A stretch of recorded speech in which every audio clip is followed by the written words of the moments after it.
In the UK, 43% of top translated fiction is Japanese. Even here in Hong Kong, Japanese fiction is everywhere. Displays, the bookshelves, even the TikTok recommend stack, all with pastel covers or something with a cat. And the easy story is, well, Japan is just producing some of the best fiction right now. But that's not really what's happening. Rest assured, this is not a video about how Japan is planning some kind of soft culture war, a literary Pearl Harbor.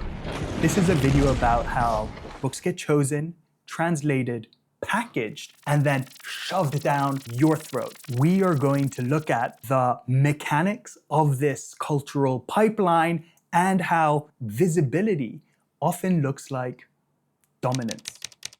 First things first, a book can be visibly everywhere on tables, on lists, on feeds, without it actually being a mass market juggernaut. Japanese fiction can simply look dominant abroad because it is simply overrepresented in the English translation pipeline. When an English language publisher wants to acquire translated fiction, they don't just look at the entire world in some neutral way. What forms part of their consideration is what already has infrastructure behind it. That is, scouts and agents who already know the market, translators who are available, bankable, and proven, editors with wins already in that lane, reviewers and prize circuits that already recognize the category, and retailers who already know how to sell it. And unfortunately, this infrastructure, it's not evenly distributed. Japanese fiction simply has it because of authors like Dazai and Mishima and Murakami and Kawakami, whereas Latvia, for instance, doesn't have so much of it. In publishers' eyes, Japanese fiction is simply a low-friction option. The result is that English readers simply encounter more Japanese titles by default. It's not because Japanese literature is better, it's just that it's easier to produce. And so it's not really that Japanese fiction is inherently uniquely popular, it's just that it's more visible. And for the bookstore, visibility,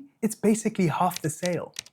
But if they're not uniquely popular, why do readers pick up Japanese fiction in the first place? And how does this visibility work? Translated fiction has one big built-in problem. Friction. A foreign book makes us do a little bit extra work. That's precisely why I don't like watching foreign films, even though I already watch Netflix with the subtitles on. But it's not just that, you know. With translated fiction, we have to learn new social cues, contexts, histories, unfamiliar names. God damn, those Russians. We basically have to acquire a new cultural shorthand. And I'm not saying this is a bad thing. In many ways, this is kind of the whole point, and many readers, including myself, we love this. I really enjoy it. It's just that I'm also incredibly lazy. And this is where Japan has a massive, unique advantage. Westerners love hentai.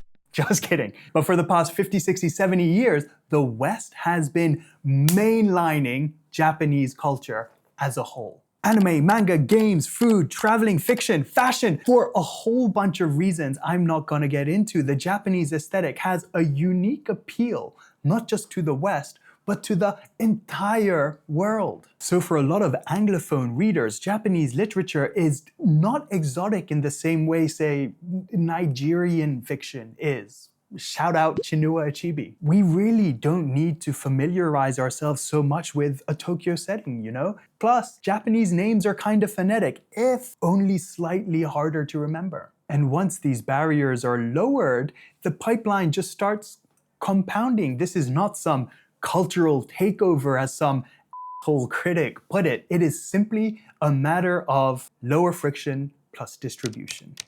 What English markets are importing right now fall into two highly export-friendly lanes. The first lane is cozy restraint. Think convenience stores, cafes, bookshops, local neighborhoods, small communities, low to moderate plot intensity. There's some level of emotional clarity, and of course, there is that feeling of warm calmness. They don't over-explain, they just leave space, and they don't hammer you with some heavy moral lesson. And that sort of shit simply hits hard right now because of all of this.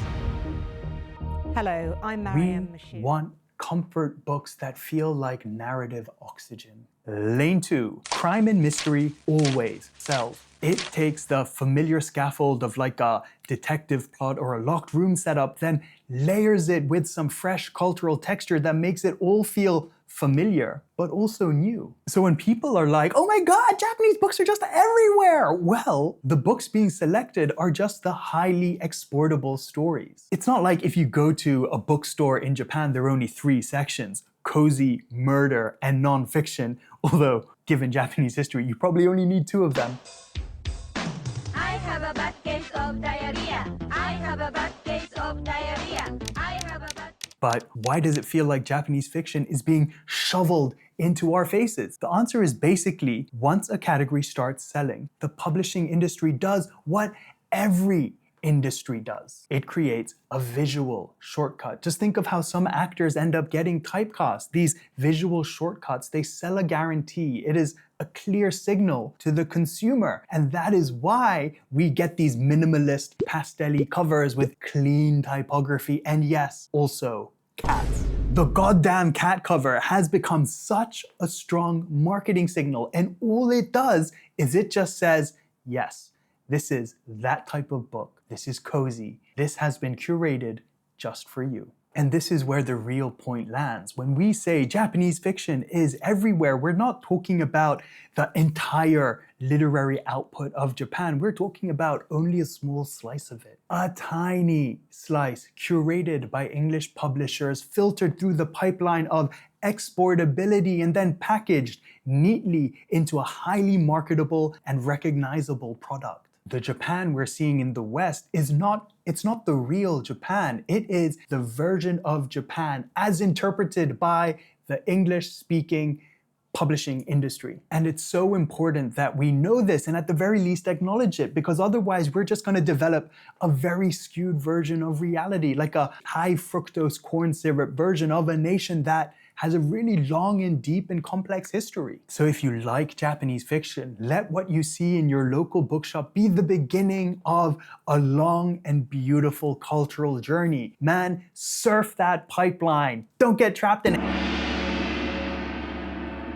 Like, share, subscribe!